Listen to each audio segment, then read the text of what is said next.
आज का जो टॉपिक है समाज शास्त्र की प्रकृति। बहुत सारे ऐसे समाजशास्त्री हैं जिसमें मतभेद पाया गया है। कुछ समाजशास्त्री ये कहते हैं कि समाजशास्त्र एक विज्ञान की श्रेणी में है। समाजशास्त्र के जनक ऑगस्ट कांट, जिन्होंने सोशल फिजिक्स पुस्तक लिखी और 1838 में उसका नाम बदल करके सोशियोलॉजी रख दिया था, वो समाजशास्त्र को विज्ञानों की रानी की संज्ञा देते हैं। समाजशास्त्र के विकास में कई विद्वानों ने अध्ययन किया, जिसमें Emmanuel Durkheim, Herbert Spencer, Max Weber, इन्होंने समाजशास्त्र को एक विज्ञान का दर्जा दिया। परंतु कुछ विद्वान ये कहते हैं कि समाजशास्त्र एक विज्ञान नहीं है, इसमें प्रयोगशाला नहीं है तथा इसके साथ ही इसके पास में विषय सामग्री नहीं है और इसमें ऐसी कोई सामग्री नहीं है जिसका माप संभव हो। इसलिए वो लोग ये कहते हैं कि समाजशास्त्र विज्ञान नहीं है। और वास्तव में देखा जाए तो विज्ञान क्या है, सबसे पहले इस पर बात की जाए तो ठीक रहेगा। विज्ञान का तात्पर्य ज्ञान प्राप्त करने की विधि, ऐसा ज्ञान जो तथ्यों पर आधारित हो, अर्थात तथ्यों पर आधारित ज्ञान प्राप्त करने की विधि को हम विज्ञान कहते हैं। और तथ्य सामाजिक भी हो सकते हैं, आर्थिक भी हो सकते हैं, राजनीतिक, धार्मिक, सांस्कृतिक, प्राकृतिक, सभी तरह के तथ्य हो सकते हैं।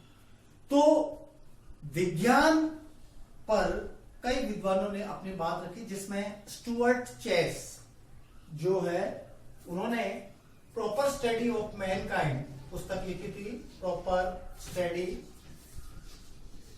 ऑफ मैनकाइंड,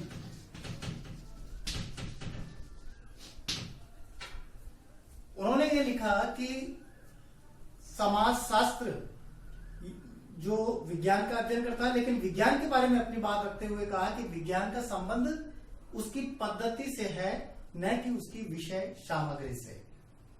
इसी तरह से दूसरे जो विद्वान हैं, बिसंज एंड बिसंज, उन्होंने मॉडर्न सोसाइटी पुस्तक लिखी थी। उसमें यह कहा कि यह एक पद्धति या उपागम है, न कि विषय सामग्री जो विज्ञान की कसौटी है। लुंडबर्ग ने यह कहा कि विज्ञान को विषय वस्तु के रूप में परिभाषित करना भ्रम पैदा करता है। Karl Pearson, the Grammar of Science, उन्होंने ये लिखा है कि सभी विज्ञानों की एकता उसकी पद्धति में है, न कि उसकी विषय सामग्री में। इसका तात्पर्य यही है कि अधिकांश जो विद्वान हैं, वो सारे विद्वानों का मानना है कि कोई भी साइंस हो, उसकी मेथड यानी पद्धति वैज्ञानिक होनी चाहिए। अगर पद्धति वैज्ञानिक है तो निश्चित रूप से वह शास्त्र या जो है विज्ञान है। अब विज्ञान के लिए जो बात आती है, सबसे पहले हम बात करते हैं विज्ञान में अवलोकन।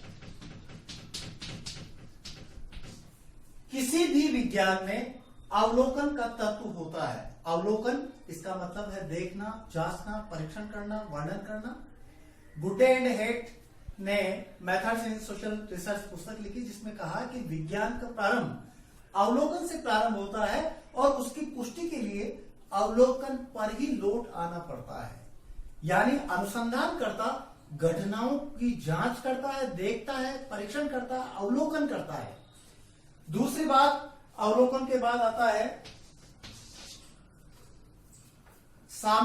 सत्यापन तथा वर्गीकरण, वेरिफिकेशन। हम तथ्यों का सत्यापन करेंगे, अवलोकन करने के बाद सत्यापन होगा कि ये जो तथ्य प्राप्त किए हैं वो सही है या नहीं, और उसके बाद में समान विशेषताओं के आधार पर वर्गीकरण किया जाएगा।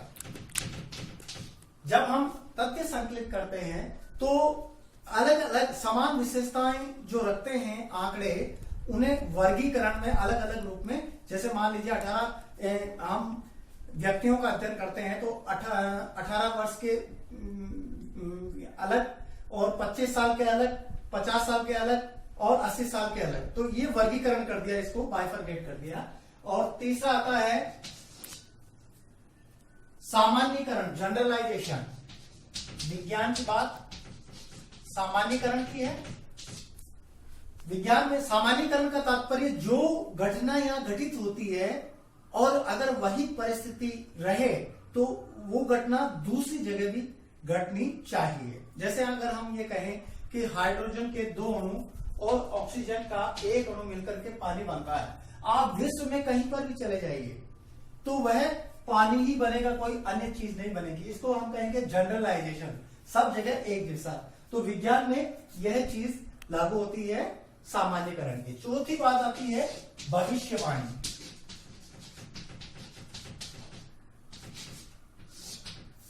विज्ञान यह भी देखता है कि जब तथ्य संकलित हो गए हैं, उनका सामान्यकरण हो गया है, वर्गीकरण हो गया है, सत्यापन हो गया है, तो उस घटनाओं के आधार पर हम कह सकते हैं कि इसकी भविष्य, यानी विज्ञान में भविष्यवाणी करने की क्षमता पाई जाती है। और अंतिम बात जो आती है वो वैज्ञानिक प्रवृत्ति की आती है। वैज्ञानिक प्रवृत्ति, साइंटिफिक एटीट्यूड, यानी जो बात हम करते हैं वैज्ञानिक प्रवृत्ति की, जिसमें कार्य और कारण के संबंध निहित होते हैं, उसमें व्यक्ति की भावनाएं निहित नहीं होनी चाहिए। जो जैसी है उसका वैसी ही रूप में अध्ययन हो। तो इस प्रकार से ये विज्ञान की बात सम्मिलित होती है। अब समाजशास्त्र विज्ञान कैसे हैं, हम इस आधार पर कह सकते हैं कि समाजशास्त्र में ज्ञान का जो आधार है वो वैज्ञानिक है। हम समाजशास्त्र में तथ्यों का जो संकलन करते हैं वो वैज्ञानिक तरीके से, हमारे पास में कई सारी पद्धतियां हैं जिसमें समाज नीति, सोशियोमेट्री है, व्यक्तिगत अध्ययन पद्धति है, अनुसंधान है, सर्वेक्षण है, और इन पद्धतियों के माध्यम से हम तथ्यों का संकलन करते हैं। इसीलिए समाजशास्त्र की प्रकृति जो है, ज्ञान का जो आधार है वो वैज्ञानिक आधार है। दूसरी बात अगर हम करें तो अवलोकन का प्रयोग इसमें होता है। अवलोकन द्वारा तथ्यों का संकलन करना, यानी हम किसी समूह है, किसी संस्कृति या लोगों का अध्ययन करते हैं तो इसी पद्धति, मेथड का उपयोग करते हैं। अवलोकन की पद्धति का जो है करते हैं, उपयोग करते हैं। अवलोकन में किसी घटना को देखना होता है और तथ्यों का संकलन करना होता है। ये वैज्ञानिक रूप से, और चूंकि इसे शास्त्रीय पद्धति भी माना गया है। तीसरी बात इसमें जो आती है वो वर्गीकरण और विश्लेषण। समाजशास्त्र में वर्गीकरण और विश्लेषण जो है किया जाता है।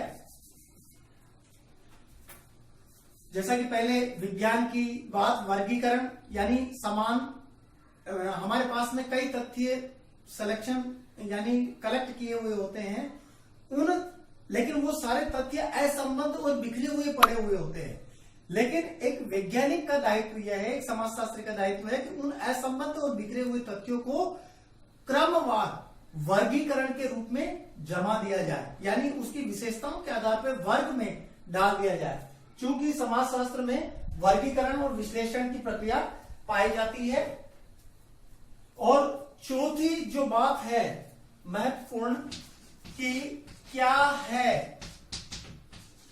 का अध्ययन होता है, यानी आपके सामने, यानी अनुसंधानकर्ता के सामने, अध्ययनकर्ता के सामने जो भी घटनाएं घटित होती है उस घटना का उसी रूप में अध्ययन किया जाता है।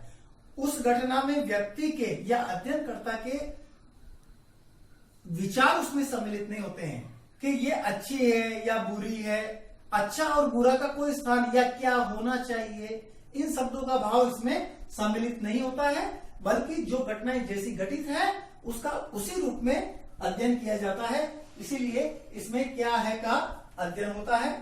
और पांचवा कार्य कारण संबंध।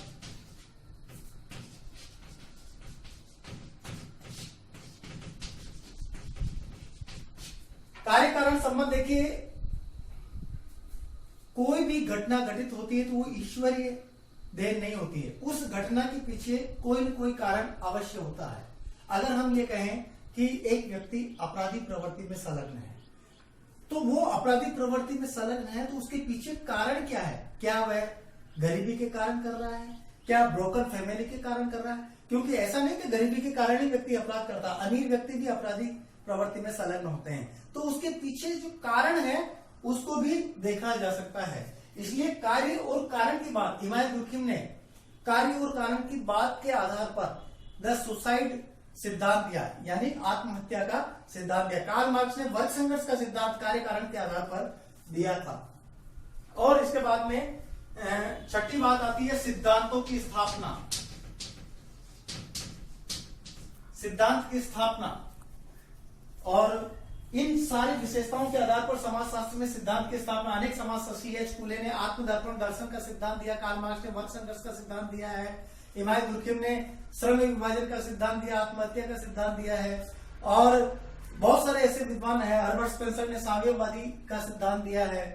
तो इन्होंने जो सिद्धांत दिए हैं वो सभी वैज्ञानिक दृष्टिकोण के आधार पर, कार्य कारण के आधार पर दिया है, तभी जाकर के वैज्ञानिक दृष्टिकोण इसमें सम्मिलित हो पाता है। और लास्ट में हम बात करेंगे भविष्यवाणी की।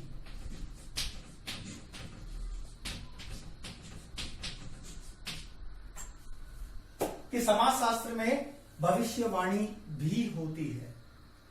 अगर समाज में परिवर्तन आ रहा है, भाई हम ये कह सकते हैं जनसंख्या बढ़ रही है, तो हम ये कहेंगे जनसंख्या बढ़ने के फलस्वरूप क्या क्या समस्याएं उत्पन्न हो सकती है, ऐसा हम कह सकते हैं। यद्यपि जो है भविष्यवाणी समाजशास्त्र में मानवीय संबंधों का अध्ययन होता है। हम ये कह सकते हैं कि प्राकृतिक घटनाओं के समान समाजशास्त्र में एक्यूरेसी नहीं होती है, लेकिन फिर भी हम इसमें भविष्यवाणी कर सकते हैं। ये सारी चीजें समाजशास्त्र की प्रकृति को दर्शाती है। धन्यवाद।